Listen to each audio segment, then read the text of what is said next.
Thanks for watching this edition of the Fox 7 Austin Crime Watch digital exclusive. I'm Dave Froehlich, and we're taking a look at some of the crime stories that have made headlines recently in our area.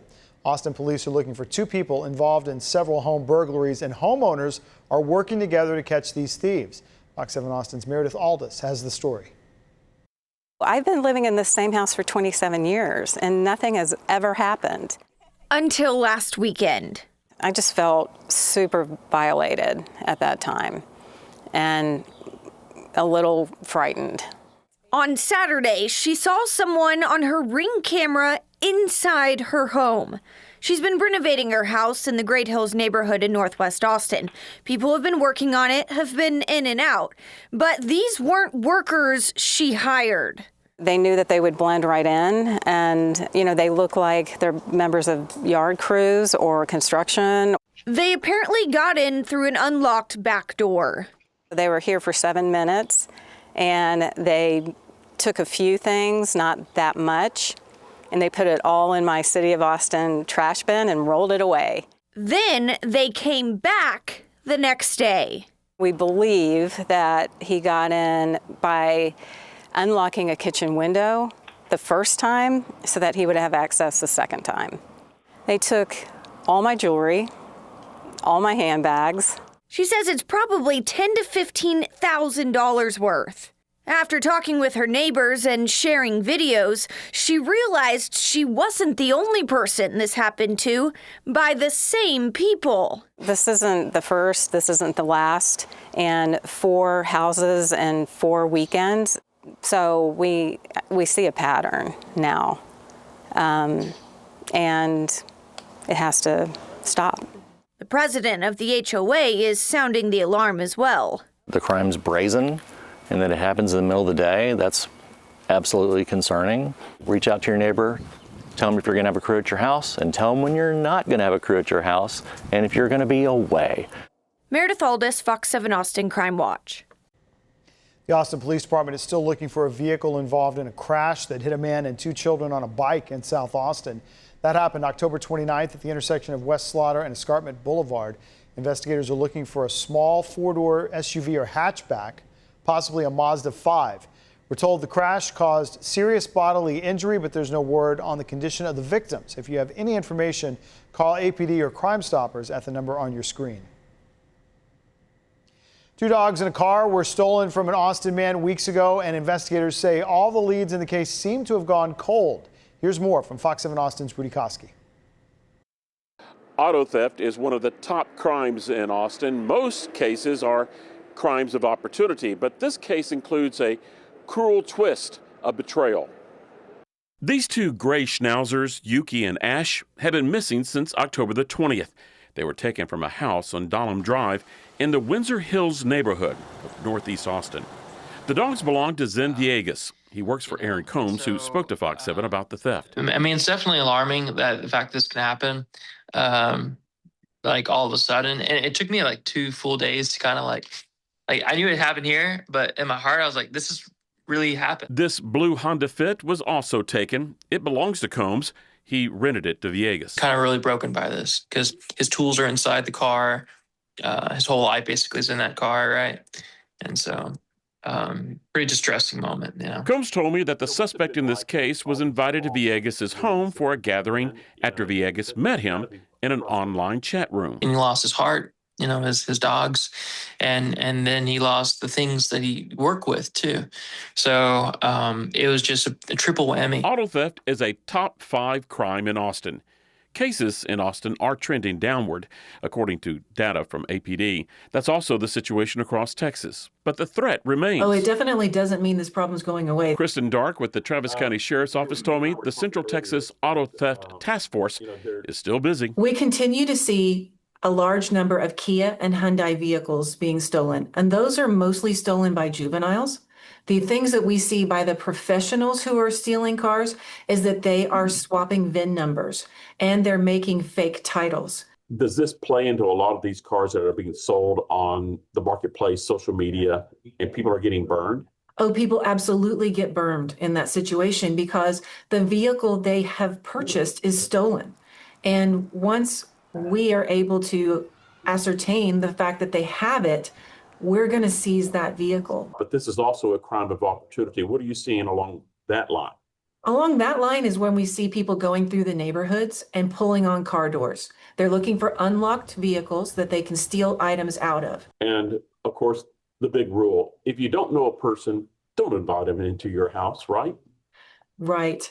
About 6 to 8 times a year, we do get the reports of people who are in a situation like the one you're reporting tonight, where they met someone and allowed that someone to come home with them. And when they wake up the next morning, their vehicle is gone. You know, if they seem to be of anything that you doubt, just, you know, politely say, hey, let's do, I think, public venues only, you know.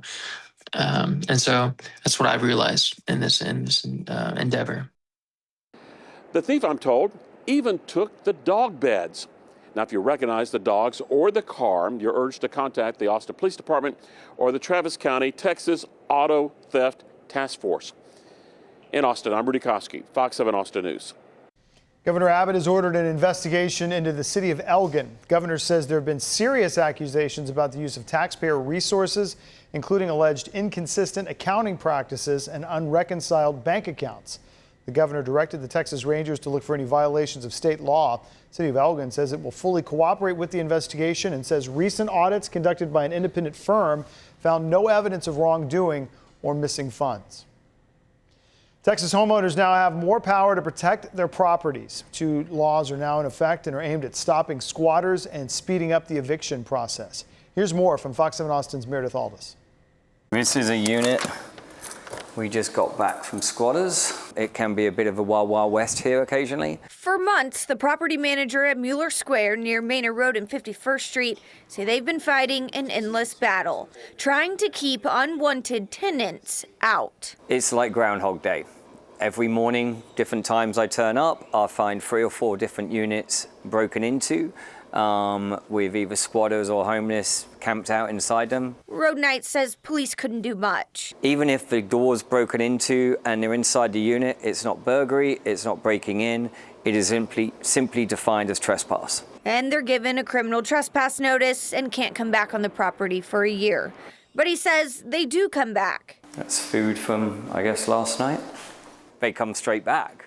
Literally, we had 4 arrested on Monday morning, and they were back in the afternoon. Road Knight says one day when he went to confront a man who didn't belong here, the man pulled a gun on him. He says others carry knives. We shouldn't have to defend our property and ourselves and police it. I understand that we've got to maintain it, but I don't feel that we should be policing our own properties to the point where we have to pull out handguns and carry weapons on a daily basis. That's where new state laws come in. SB 38 streamlines eviction cases, requiring a court hearing within 21 days. SB 1333 gives sheriffs and constables authority to remove squatters faster and raises criminal penalties for trespassing and fake real estate transactions. We are putting squatters in Texas out of business. Property owner Ari Rastegar says this legislation helps landlords and residents who were previously left unprotected. Being able to utilize these and protect the families and protect the properties is just the beginning of allowing our state to continue to thrive. But there's a lot of damage that's been done over these past years that's eroded values, that's created criminal environments for individuals that needs to be remediated. And that's the next step. Both laws are now in effect statewide. Meredith Aldis, Fox 7 Austin CrimeWatch.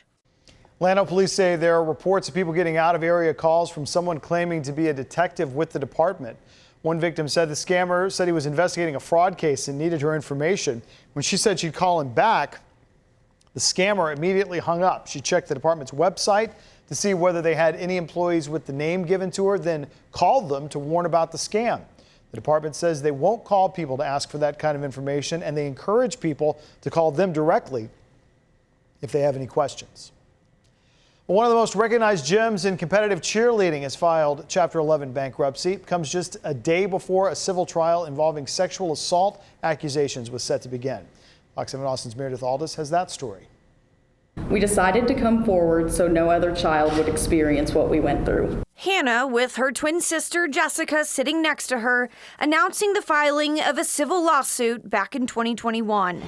The Gerlachers, who were national-level competitive cheerleaders with a large following on social media, allege a former coach sexually abused them, and the gym, Cheer Athletics, and the U.S. All-Star Cheer Federation failed to protect them. They put themselves out there in this case. They didn't really want to have to do that, but they did that because they really do want to be an example and to make a sport that they love safer. They were set to go to trial on Monday, but the day before, it was halted. I think they're trying to avoid accountability, especially with the timing. Cheer Athletics Plano filed for Chapter 11 bankruptcy. They let our clients prepare for trial, think about testifying in front of a jury and all of the hard things that survivors and clients go through as they approach that moment of final accountability, and they decided to try to avoid it.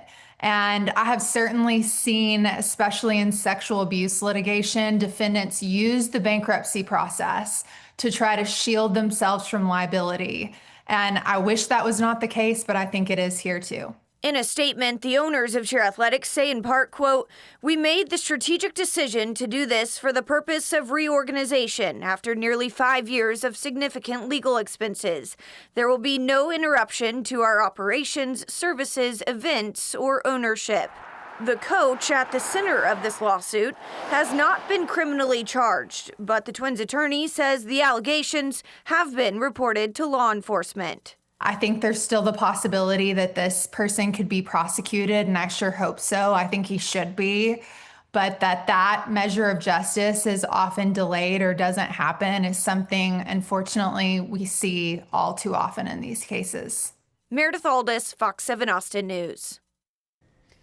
Cedar Park police have provided new details after a suspect was killed in a shooting with officers. That suspect's been identified as 24-year-old Jacob Allen. Investigators say he stabbed a man at a bar near Lakeline Boulevard and Cypress Creek Road. The man's in the hospital in stable condition. We're told Allen left, but officers found him still on Lakeline riding a motorcycle. He led them on a short chase before stopping and drawing a handgun. Officers shot him. He was pronounced dead at the scene. According to the department, Allen had an extensive criminal history and had previously threatened law enforcement. The officers involved are on administrative leave while the Texas Rangers investigate. San Marcos police continue to investigate 4 separate shootings over the Halloween weekend. One of those shootings left a person dead and 2 others injured in the downtown square. Here's more from Fox 7 Austin's Marco Bittnell. And the search continues for the 2 suspects in that homicide, as well as some of the other shootings that took place over the weekend, with several other agencies having to respond to help out with the sheer number of calls that were coming in. This was the rare and exceptional Halloween weekend. Multiple open investigations for San Marcos police after a series of shootings rocked the city in just a span of hours. One of those shootings taking place around 10 p.m. Saturday night in downtown San Marcos. While responding to a robbery on the south side of the courthouse, an officer hears shots sound out. He immediately ran to this area while others were running away from one of the bars on Hopkins Street. Their officers found 3 victims who had been shot several times. 2 are expected to recover, but Ronnie Hernandez Jr., born in 2006, died of his injuries. The whole time bars around the shooting still open for business. Caused significant issues as intoxicated patrons were coming into the clearly marked police area and fights were being reported at the various bars. This led to Chief Stanridge ordering bars in the square to shut down around 1:18 in the morning. What if it's one of my dearest friends or a coworker or somebody I know in passing? Chris Bryce was working at a bar just a few doors away when he heard shots sound off. I head outside the bar to see what's going on, and it was just a swarm of people over there. San Marcos police are looking for 2 black male suspects in that shooting. Officials say video shows an exchange between the 2 suspects and 5 other men outside of a bar. One of the suspects then shoots 3 of those men. Video shows him shooting at the group of victims, and once several fell to the ground, he then closed distance on at least 2 of them and shot them several more times. Those suspects then made off in an Audi A3, which has now been found by law enforcement. While dealing with the homicide, a flurry of other calls coming into the department, including more shootings. We had 37 calls waiting, including some priority 1 calls. At around 1:23 a.m., shots sounding off at the Outpost Apartments in San Marcos. The Hays County Sheriff's Office, the first on scene to a pool fight where multiple shell casings were found. 2 suspects are now being looked for, with 1 confirmed victim, with officers believing there may be a second as well. Then minutes later, another shooting downtown as shots sounded off near LBJ in Hutchinson. This is only 1 block away from the ongoing homicide investigation. Officers eventually chased down and arrest a 20-year-old suspect, the firearm found behind a nearby business. Now, after a weekend of several shootings, Chief Standridge promising more police presence in the Bar District, especially on nights when there'll be increased activity. Those will be dedicated officers. We're shooting for a minimum of 4, plus whatever the University Police Department can provide us. And San Marcos police are also investigating a 4th shooting which took place in the early morning hours on Saturday as well. A suspect is believed to have fired into the woods along Houston Street. Now, one of those bullets struck an apartment complex. Anyone with information on any 4 of these shootings is now being asked to come forward to the San Marcos police. For now, reporting in San Marcos, Marco Bittno, Fox 7 Austin News. Court documents reveal new details about 5 people arrested for kidnapping their roommate at a house in South Austin. Police officers found a woman handcuffed to exercise equipment outside a house on Bitter Creek Drive. Arrest papers say this woman was malnourished, missing clothes, and had hundreds of scars from being shot by a BB gun. The victim had lived at the house for a decade, but recently she was told she had to be restrained if she wanted to stay there. This woman was given a meal per day, wasn't allowed to go to a bathroom. The suspects told detectives the woman had mental health issues, but said they didn't know, they said that they'd been doing anything wrong. Search and rescue crews were recently at Lady Bird Lake pulling scooters out of the water. Fox 7 Austin's Angela Shen has more on that story. The Austin Police Dive Team is suiting up by Lady Bird Lake, not for a rescue, but to look for scooters. They say every time they are in the water, they notice all the stuff down there. Recently, our team got some new equipment, some new dive suits, and we kind of wanted to just give back a little bit to the community by cleaning up some of the scooters. 7 divers went down and tagged each scooter with a brightly colored buoy. Then they attached a rope to it. You can see in that center dock there's already a pile of scooters they pulled up. Looks like they just got another one right there, and it is covered in aquatic vegetation. Look at all that as they pull it up, getting it onto that bow, and they're very heavy too. So you can see they're really trying to pull it up there, and then eventually it'll join the other scooters there on that dock in the center. While you may not give much thought to what's beneath the lake's surface, stuff underwater is a safety hazard and makes it harder for crews if they do have to rescue someone. It is extremely hazardous to the environment and for anybody who might be using the water, even though you're not supposed to be swimming in it. Having all of those obstacles underwater is very, very dangerous. Over the summer, when people may get lost either drowning or missing, we're in the water a lot, and that makes our probably most dangerous job even more dangerous. Angela Shen, Fox 7 Austin News. Thanks for watching the Fox 7 Austin Crime Watch YouTube exclusive. Our Crime Watch stories run each Monday on Fox 7 Austin News at 9. For more on the stories highlighted in this episode, you can head to our website, fox7austin.com. And don't forget to subscribe to the Fox 7 Austin YouTube channel. You can also stream all our content and our newscasts with our Fox local apps. Those are free to download and are available for your phone, as well as connected TV platforms like Roku and Apple TV.